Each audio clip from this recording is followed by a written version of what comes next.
बिस्मिल्लाहिर्रहमानिर्रहीम। मैं हूं सुहेल अनवर और आज जो मेरा टॉपिक है वह है पाकिस्तान के नौजवानों को ये बताना कि मुल्क की हालात कैसे हैं और आपको क्या करना है। तो नौजवानों, अपना मुस्तकबिल पाकिस्तान में आप कैसा देखते हैं? मौजूदा सूरत हाल देख लें आप कि इस वक्त पेट्रोल 272 रुपये लीटर हो चुका है। हर चीज़ महंगाई पे जा चुकी है। अगर आप 1.5 लीटर भी पेट्रोल डलवाते हैं अपनी बाइक के अंदर तो वो 500 रुपये का हो जाता है। 500 का मतलब है महीने का खर्चा 22-15 हज़ार रुपये का, और आप कुछ करेंगे तो तकरीबन 20 से 22 हज़ार रुपये आपकी बाइक का खर्चा है मेंटेन कराने में। और पाकिस्तान में नौकरी कितने की है? 20,000, 25,000, 30,000। इससे ज़्यादा कोई भी आपको नौकरी नहीं दे रहा है।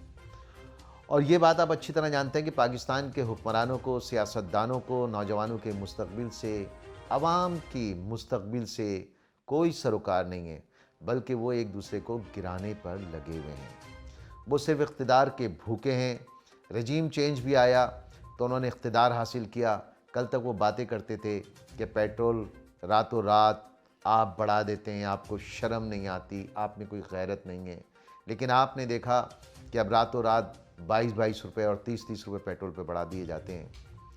तो ऐसे सियासतदान जिनके महल बने हुए हैं न सिर्फ मुल्क के अंदर बल्कि बैरूनी मुल्क के अंदर, वो हमारे नौजवानों का, हमारी जो आबादी है इस वक्त 22-24 करोड़ आवाम, उसका उन्हें कोई ख्याल नहीं है, ना उन्हें कोई सरोकार है। सारे दिन आप न्यूज़ चैनल या सोशल मीडिया आप देखते हैं तो वहाँ पे बातें सिर्फ क्या होती हैं कि वो किसी भी तरह से एक दूसरे को गिराने की तैयारी कर रहे होते हैं। आपने कभी सुना कि नौजवानों को रोज़गार? कभी आपने सुना कि यहाँ पे इंडस्ट्री कैसे लगेगी, किस तरह ग्रो होगी? कभी आपने सुना कि गरीब का खर्चा किस तरह चल रहा है? इस तरह की कोई भी बात उनके मुंह से नहीं निकलती है। तो ऐसी सूरत में हमारे पाकिस्तान के नौजवानों को क्या करना चाहिए? तो नौजवानों, आप अपना मुस्तकबिल खुद संभालें, इसलिए कि रियासत माँ की तरह होती है और फलाही रियासत ख़ास तौर से माँ की तरह होती है। लेकिन मुमलकत है कि पाकिस्तान ना ये रियासत माँ की तरह है, ना यहाँ के वो हालात हैं, ना यहाँ के वो सियासतदान हैं, बल्कि इनको अपनी अय्याशियाँ करनी हैं। तो नौजवानों के सामने सिर्फ अब 2-3 रास्ते बचे हैं। मुल्क से उम्मीद लगाना आप बिल्कुल छोड़ दें। मुल्क के सियासतदानों से, यहाँ की पॉलिसियों से उम्मीद लगाना आप बिल्कुल छोड़ दें। आपके पास सिर्फ 2 रास्ते हैं। अगर आप नौकरी करेंगे तो उसमें पेट्रोल भी पूरा नहीं कर सकते, चाहे वो किसी फैक्ट्री के अंदर करें, चाहे किसी इदारे में करें, चाहे किसी ऑफिस में करें, आपको कुछ भी हासिल होने वाला नहीं है। तो ऐसे में आपको क्या करना चाहिए? अब आपको सिर्फ़ और सिर्फ ये करना चाहिए कि आप अपनी स्किल में इजाफ़ा करें, अपनी सलाहियतों को बढ़ाएं, आप छोटे छोटे कारोबार करें। आप कंप्यूटर के अंदर फ्रीलांस किस तरह से होता है, किस तरह से एडिटिंग की, डिजिटल मार्केटिंग की, और इस तरह फाइबर पे किस किस तरह से क्या क्या वर्क होता है, मेरा आपसे कहना ये तमाम नौजवानों से ये है कि आप अपने कंप्यूटर पे जाइए, अपने मोबाइल पे जाइए, यूट्यूब खोलिए, वहाँ पे एक एक चीज़ की इंफॉर्मेशन आपको मिल जाएगी। यूट्यूब समझ लें आप जिस तरह एक मुमलिकत माँ की तरह होती है, यूट्यूब आपकी मुमलिकत माँ की तरह है, बिल्कुल सेम। वो आपको एक एक चीज़ बताएगी, आपको रोज़गार किस तरह से हासिल करना है, आपको सलाहियतें किस तरह से हासिल करनी है, आपको अपनी सलाहियतों को किस तरह से इन्हेंस करना है। इसके अलावा कोई रास्ता नहीं है। मुल्क की सियासत में दिलचस्पी लेंगे, मुल्क के हालात से बाखबर रहेंगे, उससे आपको कुछ भी हासिल होने वाला नहीं है। इसलिए कि सारे के सारे सियासतदान, ये जितने भी सियासतदान हैं या जितने भी इदारे हैं, वो तमाम के तमाम लोग आपको अपने मफादात के लिए इस्तेमाल करेंगे, खूबसूरत नारे देंगे, अब तो उन्हें कोई सरोकार ही नहीं है। तो ऐसे में नौजवानों को मेरा ये पैगाम है कि वो सोशल मीडिया पर अपनी सलाहियतों का इजहार करें, यूट्यूब से सीखें। और पहली फुर्सत में इसके अलावा ये भी है कि अगर आप यूट्यूब से सीख भी लेंगे, कमाने भी लेंगे, उसके अलावा आप कोशिश करें कि पहली फुर्सत में इस पाकिस्तान को छोड़ दें। वो किस तरह से छोड़ दें? वो इस तरह से छोड़ दें कि आप बैरून मुल्क की यूट्यूब से ही आपको इन्फॉर्मेशन मिलेगी। यूट्यूब पे जाएं, बैरून मुल्क आप किस तरह से जा सकते हैं, कौन कौन से ममालिक आपको नेशनलिटी दे सकते हैं, कौन कौन से ममालिक में आपको रोज़गार मैसर आ सकता है, किस किस मुल्क में आपको आसानी से एंट्री मिल सकती है। आप इन तमाम चीज़ों की इन्फॉर्मेशन यूट्यूब से लें। और फिर उसके यूट्यूब से जब आप जाएंगे, सर्च करेंगे, अगर स्टूडेंट्स हैं, ख़ास तौर से मैं उनसे मुखातिब हूँ, स्टूडेंट्स को मैं चाहूँगा कि जिस तरह इस वक्त बहुत से ममालिक हैं, कनाडा है, ऑस्ट्रेलिया है, ज़ाहिर सी बात है अमेरिका का एक लंबा प्रोसीजर है और उसके लिए ख़ासी तगदो भी करनी पड़ती है और ख़ासा मुश्किल भी होता है। लोग यूट्यूब पे कह देते हैं कि बहुत आसान सा है, आप इस तरह से करें, अमेरिका का वीज़ा भी लग सकता है, लेकिन वो ख़ासा मुश्किल है। लेकिन कनाडा और ऑस्ट्रेलिया, कनाडा को हर साल 5 लाख लोगों की ज़रूरत है क्योंकि वहाँ पे आबादी कम है, स्किल्ड लोग जो हैं वहाँ पर कम हैं। यही हाल ऑस्ट्रेलिया का है।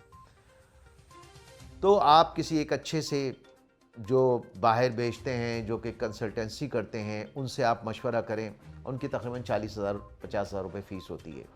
इसी तरह जब आप वीज़ा अप्लाई करेंगे तो तमाम प्रोसेस के अंदर जो वीज़ा अप्लाई की फ़ीस होती है एम्बेसी की, वो सब मिल मिलाकर तकरीबन 1 से 2 लाख रुपए ख़र्चा आता है। इस तरह से आप 1.5 से 2 लाख रुपए आपका वीज़ा लग सकता है अगर आप कोशिश करें। वो स्टूडेंट वीज़ा लें आप वहाँ पे जाके आप काम करें, वहाँ पे जाके आप पढ़ाई भी करें और वहाँ पे जाकर आप 2 साल 3 साल में नेशनलिटी के लिए अप्लाई भी कर सकते हैं, जो कि बहुत ईजीली हो सकता है। ये तो हो गया उन नौजवानों के लिए कि जो स्टूडेंट वीज़ा हासिल करना चाहते हैं और स्टूडेंट वीज़े के ज़रिए इस पाकिस्तान को छोड़ दें। मेरा मशवरा आपसे ये है कि ये मुमलिकत या रियासत माँ की तरह होती है, ये पाकिस्तान रियासत ना माँ की तरह है, ना कोई इसका। हम कहते थे, सुनते थे बचपन से कि पाकिस्तान का मतलब क्या, ला इलाहा इल्लल्लाह मोहम्मद रसूलुल्लाह। और जब हम ला इलाहा इल्लल्लाह मोहम्मद कहते हैं, ला इलाहा इल्लल्लाह, तो इसका मतलब ये होता है कि तमाम खुदाओं से हम छुटकारा हासिल करते हैं और सिर्फ़ एक अल्लाह की पनाह में आ जाते हैं। लेकिन ये सियासतदानों ने दौलत के बुत बनाए हुए हैं, कुर्सी के बुत बनाए हुए हैं। यहाँ पे दौलत की पूजा की जाती है, यहाँ पे कुर्सी की पूजा की जाती है या इक़्तिदार की पूजा की जाती है। यहाँ नौजवानों का, मेरी माँओं बहनों का, बच्चों की तालीम का कुछ भी नहीं सोचा जाता है। उसकी वजह यह है कि इनके बच्चे बाहर पढ़ते हैं, इनके बच्चे बाहर रहते हैं, इनके ख़जाने बाहर हैं, हर मुल्कों में इनके ख़जाने हैं। तो जब ये इतने सेल्फिश हैं, इतने खुदगर्ज़ हैं, तो फिर हमें भी अपने मुस्तक़बिल के बारे में, नौजवानों को भी इस मुस्तक़बिल के बारे में सोचना चाहिए। मैं बात कर रहा था स्टूडेंट वीज़ा हासिल करने की कि आप ऑस्ट्रेलिया, कनाडा या इसी तरह के दूसरे ममालिक में स्टूडेंट वीज़ा हासिल करें, जहाँ पे आसानी के साथ नेशनलिटी मिल जाएगी आपको, या 2 या 3 साल आप स्टडी करेंगे, उस दौरान आप काम भी कर सकते हैं, अपने तालीमी अखराजात भी पूरा कर सकते हैं। असल में मसला एक थोड़ा सा यहाँ पर यह है कि नौजवान घबराते हैं, बाहर जाना मुश्किल है, हमारा वीज़ा नहीं लगेगा। लेकिन इस वक्त जबकि कनाडा और ऑस्ट्रेलिया का ख़ास तौर से और दूसरे यूरोपीय ममालिक को भी खासी ज़रूरत है वहाँ पे स्किल्ड लोगों की। तो जब आप वहाँ पे वीज़ा हासिल कर लेंगे और यहाँ से आप जब फ्रीलांस यूट्यूब के ऊपर बहुत सी स्किल्स सीख लेंगे और जब वहाँ पे जाएंगे तो आपके लिए इतनी दुश्वार गुजार नहीं होगी। और इस पाकिस्तान से तो बहरहाल वो ममालिक बहुत अच्छे हैं। इस पाकिस्तान में आपको अपनी जान का तहफ़्फ़ुज़, आपको अपनी इज़्ज़त का तहफ़्फ़ुज़, ये रियासत पाकिस्तान ना आपको जान का तहफ़्फ़ुज़ देगी, ना आपको माल का तहफ़्फ़ुज़ देगी, ना आपको जॉब का तहफ़्फ़ुज़ देगी, ना आपके रोज़गार का तहफ़्फ़ुज़ देगी। तो फिर ऐसी रियासत में नौजवानों को रहने का फ़ायदा क्या? अब मैं उन नौजवानों की तरफ आता हूँ कि जो स्टूडेंट वीज़े पे नहीं जा सकते। तो ऐसे नौजवानों को मैं यही मशवरा दूंगा कि वो भी यूट्यूब पर जाएं और वो सर्च करें कि वहाँ पे किस किस स्किल्स की ज़रूरत है। प्लम्बर, हेयर ड्रेसर, नाई जिसे कहते हैं, और इसी तरह के बहुत से हुनर हैं जिन्हें आप सीख कर जा सकते हैं। उसके लिए आपको क्या करना है? उसके लिए आपको थोड़ी सी ट्रेनिंग हासिल करनी है। वो यूट्यूब से भी हासिल कर सकते हैं ट्रेनिंग, और किसी इदारे में भी जाके हासिल कर सकते हैं। इदारे में इसलिए जाएंगे कि आपको कोई भी इदारा सर्टिफिकेट दे सकता है, 1 साल का, 6 महीने का, या 1.5 साल या 2 साल का एक आपको सर्टिफिकेट दिया जाएगा कि ये यहाँ पे बहुत अच्छा प्लम्बर है या बहुत अच्छा मिस्त्री है, बहुत अच्छा राज है। और उसका भी सेम इतना ही खर्चा होगा जितना मैंने स्टूडेंट वीज़े के लिए बताया था आपको, कि 40 से 50 हज़ार रुपये आपको, जिससे आप मशवरा मांगेंगे जो बाहर भेजते हैं। मैं बहुत ही आसान ज़बान में इसलिए बात कर रहा हूँ ताकि आप तक पहुँच सके। जो बाहर भेजने वाले होते हैं, इस तरह के इदारे हैं, इस तरह के लोग हैं, वो भी आपको यूट्यूब से मिल जाएंगे। हर चीज़ आपको यूट्यूब से मिल जाएगी। तो वो 40 से 50 हज़ार रुपये, 40 से 50 हज़ार रुपये फ़ीस लेते हैं, और उसके बाद आपका जो एम्बेसी की फ़ीस है, यानी कि वीज़ा अप्लाई करने की, उस प्रोसेस में आपके 1 लाख से 2 लाख रुपए लगते हैं। इस तरह से 2 लाख के अंदर आपको आसानी के साथ वीज़ा लग सकता है। लेकिन उस अप्लाई करने से पहले आप सारी तैयारी कर लें, और वो तैयारी मैंने बताई कि आप यूट्यूब से प्लम्बरिंग का, इलेक्ट्रीशियन का, इसकी वहाँ बहुत ज़्यादा ज़रूरत है। इसकी ट्रेनिंग हासिल करें आप, और ट्रेनिंग हासिल करने के बाद किसी इदारे से आप ज्वाइन करें। उस इदारे को आप इसलिए ज्वाइन करेंगे कि वहाँ से आपको सर्टिफिकेट मिल जाएगा। इसलिए कि जब आप सर्टिफिकेट और वीज़ा अप्लाई करते वक्त देंगे एम्बेसी को, तो जिन स्किल्स की वहाँ पे ज़रूरत है तो आपको आसानी से वीज़ा लगने के बहुत ज़्यादा चांसेस हैं और लग जाएगा, क्योंकि कनाडा को तकरीबन हर साल 4.5-5 लाख लोगों की ज़रूरत है, क्योंकि वहाँ पे अफरादी कुव्वत वर्कर वहाँ पर नहीं है, क्योंकि वहाँ पे आबादी कम है। तो ये सारा प्रोसीजर मैंने दोनों चीज़ें बता दी कि स्टूडेंट वीज़ा किस तरह से हासिल करना है आपको और किस तरह से अप्लाई करना है, किस तरह से आपको यूट्यूब से आपको स्किल्स हासिल करनी है, किस तरह से आपको तमाम सलाहियतें हासिल करने के बाद जब वहाँ पर जाएंगे आप तो आपको आसानी होगी। और इसी तरह जो लोग स्टूडेंट वीज़ा हासिल नहीं कर सकते, राज हैं, मिस्त्री हैं, प्लम्बर हैं, हेयर ड्रेसर हैं, तो वो लोग अपने ऐसे इदारों में जाके सर्टिफिकेट हासिल करें। मैं 2-3 दफ़ा एक ही बात को रिपीट कर रहा हूँ ताकि आप बहुत आसानी के साथ समझ सको। दूसरी बात, सबसे पहले एक बात मेरी जहन में रखें, एक बात अपने जहन में बिठा लें, हमारे नौजवानों की मायूसी का ये आलम है। उनसे जब बात की जाती है, मैं भी बात करता हूँ, मुख्तलिफ लोग बात करते हैं, तो उनका कहना ये होता है हमारा कहाँ होगा, हमारा नसीब ऐसा कहाँ सा। आपका नसीब, दूसरों का नसीब, अल्लाह ताला ने नसीब उसी का बनाया जो मेहनत करता है, जो ट्राई करता है।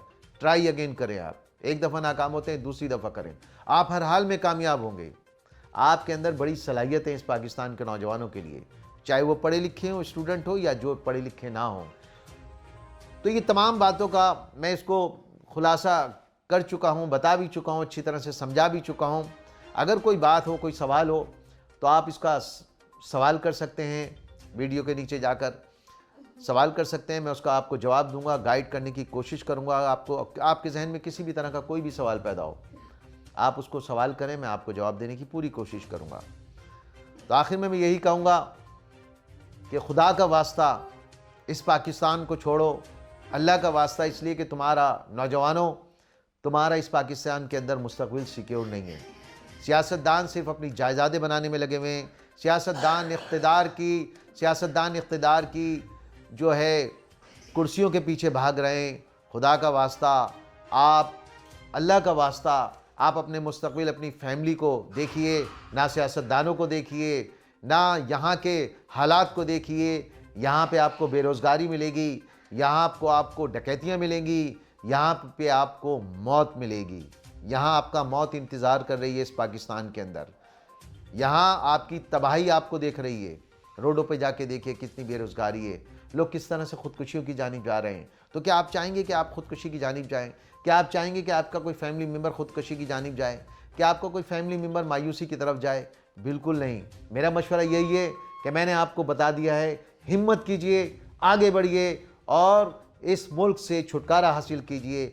इसलिए कि ये लालची, राशि, सियासतदान क्या, यहाँ के जितने इदारे हैं, मैं बिल्कुल नाम नहीं लूँगा, सब जानते हैं कि यहाँ की हुकूमतें किन किन लोगों के हाथ में होते हैं, किन किन इशारों पर हुकूमतें तब्दील होती हैं। उनको हमारे नौजवानों से, उनके यहाँ की माशरती रिवायत से कोई सरोकार नहीं है। वो सब पैसे बनाते हैं, बाहर शिफ्ट हो जाते हैं। रिटायर्ड होने के बाद, सियासत छोड़ने के बाद या सियासत के दौरान ही तमाम के तमाम लोग यहाँ से शिफ्ट हो जाते हैं और अपने पैसे बनाते हैं, चले जाते हैं। अवाम से किसी का कोई ताल्लुक। जब ये इतने बेहिस हैं, जब ये इतने अनजाने अवाम से बने हुए हैं, तो फिर अवाम का भी फ़र्ज़ बनता है कि वो भी अपने मुस्तक़बिल का फ़ैसला खुद करे। तो नौजवानों, ख़ास तौर से मैं तो आप लोगों से मुखातिब हूँ कि अपने मुस्तक़बिल को सिक्योर करना चाहते हो तो पाकिस्तान से उम्मीदें बांधना छोड़ दो। आप यहाँ से सीधे बाहर जाएँ, मुख्तलिफ़ ममालिक में जाएँ। बाहर ममालिक जिन्हें हम यहूद कहते हैं, नसारा कहते हैं, ये मौलवियों ने बड़ा गलत कॉन्सेप्ट डाल दिया है।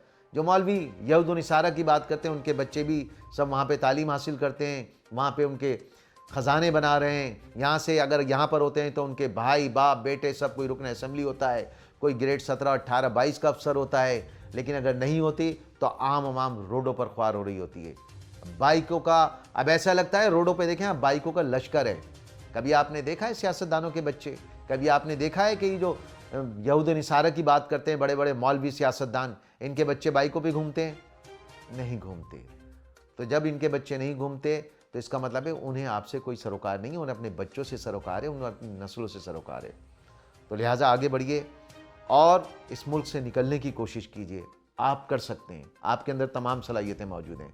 इसी के साथ मैं ज़्यादा चाहूँगा, अगर कोई बात हो, कोई सवाल हो किसी भी किस्म का, तो वो सवाल कर सकते हैं। मैं इंशाअल्लाह हर सवाल का जवाब देने की कोशिश करूँगा आपसे। अल्लाह हाफ़िज़।